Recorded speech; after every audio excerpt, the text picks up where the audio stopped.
Hello, Profit Hackers. I'm Jeremy Lott, the Chief Visionary for Foundation Accounting and Consulting. I owned a construction company for about 15 years before making a change to accounting because my accountants sucked. My goals are to simplify accounting for construction company owners, fuel your profits, level up your cash flow, and help you grow in a financially responsible way. So let's go. Hello, Profit Hackers, and welcome back to the Contractors Profit Hack Show. Again, I'm Jeremy Lott with Foundation Accounting and Consulting, and we have been talking a little bit about tracking numbers to know the health of our business, right? We've covered gross profit margin, days in accounts receivable, days in accounts payable, and net profit dollars. Okay. The next number that I want to talk about is related very heavily to marketing. Well, actually, it is your marketing number, right? This is a number you can track for marketing. So the term for this is ROAS. It's an acronym for Return on Ad Spend, ROAS, ROAS, right? And it's super important to track. So I usually get a little bit of pushback when we talk about tracking this with contractors. If you are a tradie, then most likely you're getting a good portion of your business from contractors, generals, right? And if you want more business from generals, you're not going to get a billboard. You're not going to do a Google Ads campaign. You're not going to do any of those kind of things, right? Your marketing efforts are going to be focused on something completely different, okay? So to give you an idea, I want to cover a quick story from my childhood. My grandpa Jewel had an awesome garden. It was probably 100 feet wide and probably like 300 feet deep. I don't know for sure, maybe 150 feet deep. But it was pretty awesome. And every year he would add manure to the soil. And this helped it quite a bit. Adding manure to the soil, despite common belief that it's fertilizing the soil, does not fertilize the soil. What it actually does is it improves the texture of the soil. As that organic material breaks down, the chemicals that are released are like a glue, and it causes the soil underneath to, you're going to love this word, flocculate. Right? There you go. I knew you'd love it. Flocculate, which just means form dirt clods. Creates fissures in the soil for water and air to get down and nutrients and stuff, right? So he would get this manure every year. He lived in Murray, Utah, and he would drive back to his hometown of Camas, which is about an hour from Murray, to pick up the manure from someone up there in Camas, right? Well, you could argue that's just dumb. Why would you do that? Because there's plenty of pastures around Murray that are a lot closer that you could go to and probably get free manure from people, right? But he always went to Camas. Why did he go to Camas? Well, that's where he was from. He could drive around and stop at different people's houses and meet up with different people up there and say hi and check in on them and do some service up there and take care of people, right? And then he'd load up and come back down. So the reason that I bring this up is because this is a lot more similar to the marketing that you would do as a trade contractor, right? You're going to find generals, and you're going to maybe you send them gifts, maybe you get to know them and just spend time taking them to lunch or dinner. Maybe you take them to an NBA basketball game. I don't know. Whatever works, right? You're going to put money into that, right? And you're going to put time into that. Just like my grandpa put money into gas and all of that to get up there to Camas and back. And then he spent time up there, right? So the cost, the ad spend for my grandpa to pick up that manure was considerably more than free, which is how much the manure is, right?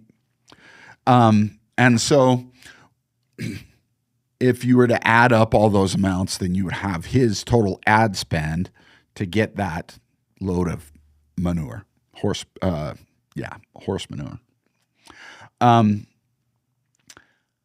So when you do all of these things to get more general contractors in favor of you, then what you're doing is you are spending time, you are spending money on those things.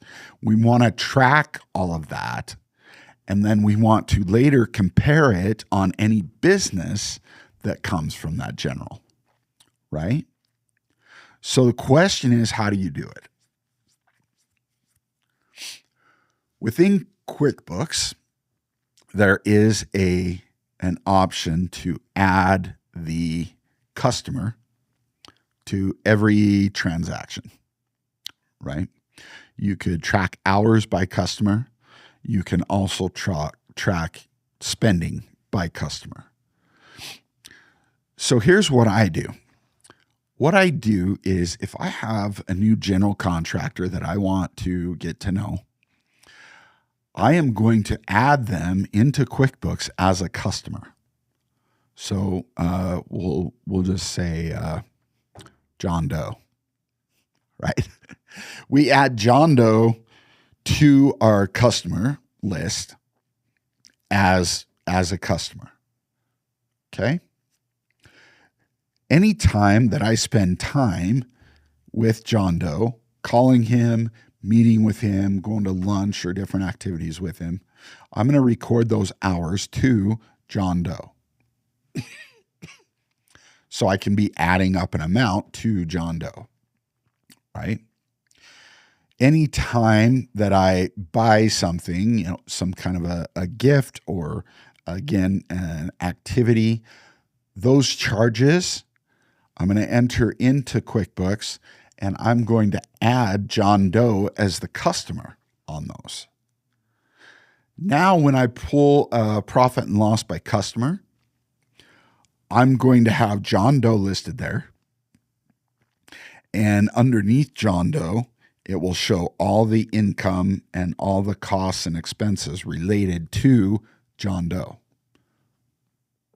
So down at the very bottom, the total for John Doe will be a negative because we're putting money into that relationship. We're putting time into that relationship. Okay?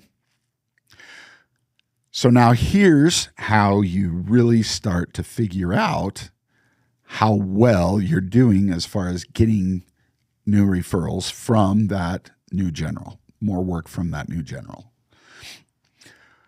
When that new general gives you a new job, what you're going to do is you are going to add that job, say it's the Jones residence.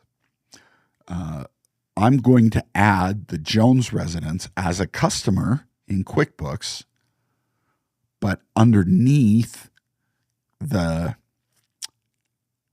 John Doe, the contractor John Doe, right? So you'll have John Doe as the customer, and then as a sub-customer, you will have the Jones residence.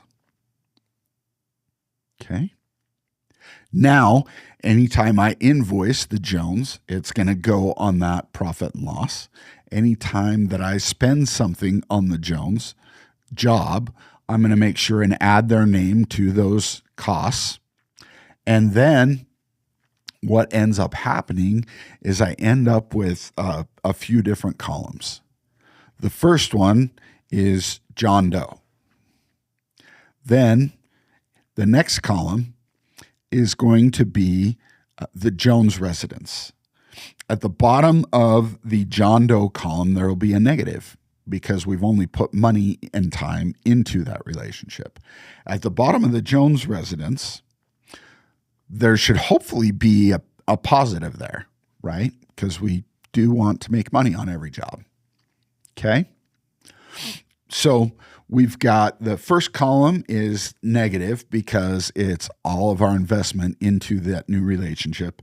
The second column is our income on that relationship, right? And then there'll be a third column. It will say total for John Doe. And it will include everything from the first two columns and have a net profit at the bottom for John Doe, total John Doe, right? So that'll show you if you've made money on the time and different expenses to build up that relationship. Okay. The ratio return on ad spend is quite simple. All I'm going to do on that is I'm going to take the total at the bottom of that first column for John Doe, that negative amount. I'm going to write that number down. I'm just going to make it positive. It doesn't need to be negative, right? And I'm going to take the total profit from the Jones column, that second column, and I'm going to write that down. Okay? Then what you're going to do is you're going to take the return, the total profit from the Jones column, and divide it by your total spend on John Doe. The number will be a ratio, and it will tell us how much we make in profit per dollar of marketing spent on John Doe. Okay. So if we look at the bottom and there's negative $1,000 for John Doe, and then we look at the bottom of the Jones residence and it is $15,000, right? We now have $1,000 that we've spent. We have $15,000 that we have as profit. So what we're going to do is we're going to take the $15,000 and divide it by 1,000, which will give us 15.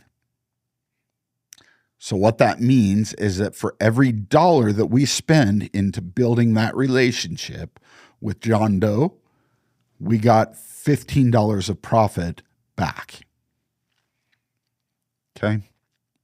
That's important to track because it helps you to be able to really zone in on where your marketing efforts are paying off. Okay. Hopefully that makes sense.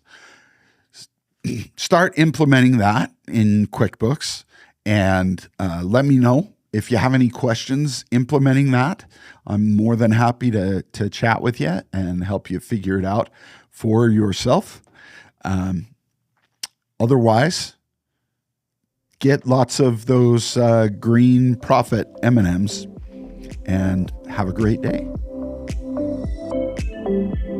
Thanks for listening. If you found this episode helpful, please like and subscribe for weekly episodes to help you fuel your profit, level up your cash flow, and finance your growth. Until next time, go enjoy some green M&Ms and protect that cash.